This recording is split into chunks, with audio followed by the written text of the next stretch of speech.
Hello friends, நம்ம இன்னைக்கு என்ன செய்ய போகிறோம் பார்த்தீங்கன்னா, முட்டை பிரியாணி தான் ஃப்ரெண்ட்ஸ் செய்ய போகிறோம். அது எப்படி செய்யுதுன்னு பார்த்தீங்கன்னா, ஃபர்ஸ்ட்டு 3 முட்டையை வேக வச்சு எடுத்துக்கணும் ஃப்ரெண்ட்ஸ்.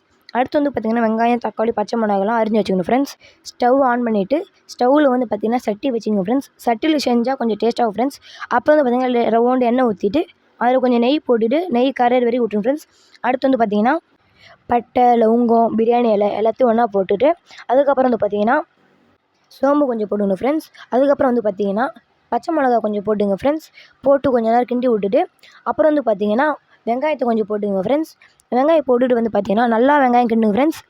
வெங்காயம் நீங்கள் நல்லா கிண்டினா தான் உங்களுக்கு வந்து பிரியாணி வந்து நல்லா டேஸ்ட்டாகும் ஃப்ரெண்ட்ஸ். எண்ணெய் ஒட்டாத அளவுக்கு நல்லா கிண்டிடுங்க ஃப்ரெண்ட்ஸ். அடுத்து வந்து பார்த்தீங்கன்னா இஞ்சி, பூண்டு, புதினா எல்லாத்தையும் மிக்ஸியில் போட்டு அரைச்சி அதுவும் கொஞ்சம் ஊற்றிங்க ஃப்ரெண்ட்ஸ். அது கொஞ்சம் ஊற்றிட்டு வந்து பார்த்தீங்கன்னா நல்லா கிண்டிடுங்க ஃப்ரெண்ட்ஸ். நல்லா கிண்டினதுக்கப்புறம் பார்த்தீங்கன்னா மிளகு கொஞ்சம் எடுத்து நல்லா நசுக்கி வச்சுங்க ஃப்ரெண்ட்ஸ். நல்லா பொடி பண்ணிங்க ஃப்ரெண்ட்ஸ்.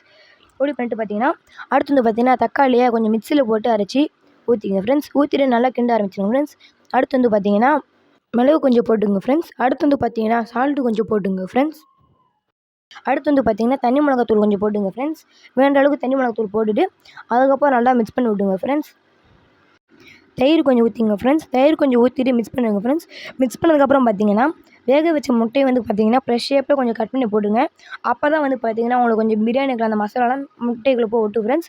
அப்புறம் வந்து பார்த்தீங்கன்னா நல்லா மிக்ஸ் பண்ணதுக்கப்புறம் பார்த்தீங்கன்னா 2 முட்டையை நல்லா உடச்சி ஊற்றிங்க ஃப்ரெண்ட்ஸ். உடச்சி ஊற்றதுக்கப்புறம் வந்து பார்த்தீங்கன்னா நீங்கள் வந்து கிண்டக்கூடாது ஃப்ரெண்ட்ஸ். அப்படியே வச்சுருக்கணும். கொஞ்சம் லேசாக கொதிச்சதுக்கப்புறம் பார்த்தீங்கன்னா 2 கப்பு அரிசிக்கு 4 கப்பு தண்ணி ஊற்றிக்கோங்க ஃப்ரெண்ட்ஸ். அதுக்கப்புறம் வந்து பார்த்தீங்கன்னா லேசாக கிண்டி விட்டுங்க ஃப்ரெண்ட்ஸ். கிண்டி விட்டுட்டு வந்து பார்த்தீங்கன்னா கேஸ் வந்து ஆனில் வச்சுட்டு ஒரு 5 நிமிஷம் நல்லா கொதி விட்ருங்க ஃப்ரெண்ட்ஸ். கொதிச்சதுக்கப்புறம் வந்து பார்த்தீங்கன்னா நீங்கள் 4 டம்ளர் தண்ணி ஊற்றிங்கன்னா நீங்கள் 2 டம்ளர் அரிசி போட்டால் தான் ஃப்ரெண்ட்ஸ் உங்களுக்கு கரெக்டாக இருக்கும் சாப்பாடுலாம். நாங்கள் வந்து பார்த்தீங்கன்னா பாஸ்மதி ரைஸ் தான் போகிறோம். நீங்களும் பாஸ்மதி ரைஸ் போட்டாலும் கொஞ்சம் நல்லா டேஸ்ட்டாக இருக்கும் ஃப்ரெண்ட்ஸ். அப்புறம் வந்து பார்த்தீங்கன்னா அரை எலுமிச்சம்பழம் மட்டும் லேசாக புழிஞ்சு விட்டுங்க ஃப்ரெண்ட்ஸ். புழிஞ்சு விட்டதுக்கப்புறம் வந்து பார்த்தீங்கன்னா நல்லா கிண்டிக்கங்க ஃப்ரெண்ட்ஸ். நல்லா கிண்டினதுக்கப்புறம் பார்த்தீங்கன்னா ஒரு 5 நிமிஷம் வேக வச்சு எடுத்துடுங்க ஃப்ரெண்ட்ஸ். அதுக்கப்புறம் வந்து பார்த்தீங்கன்னா நீங்கள் வந்து இந்தமாரி ப்ளெயினாக ஆக்கி விட்டுருங்க ஃப்ரெண்ட்ஸ். அதுக்கப்புறம் வந்து பார்த்தீங்கன்னா ஸ்டவ் ஆஃப் பண்ணிடுங்க. ஸ்டவ் ஆஃப் பண்ணிட்டு வந்து பார்த்தீங்கன்னா தம் கட்டி வச்சுருங்க ஃப்ரெண்ட்ஸ். அவ்வளோதான் ஃப்ரெண்ட்ஸ். நமக்கு வந்து பார்த்தீங்கன்னா ஃபைனலாக பிரியாணி ரெடி ஆயிடுச்சு. பிரியாணி டேஸ்ட்டாக இருந்தால் மறக்காமல் கமெண்ட் பண்ணிட்டு போங்க ஃப்ரெண்ட்ஸ். எல்லோரும் சப்ஸ்கிரைப் பண்ணிட்டு போங்க ஃப்ரெண்ட்ஸ். தேங்க்யூ.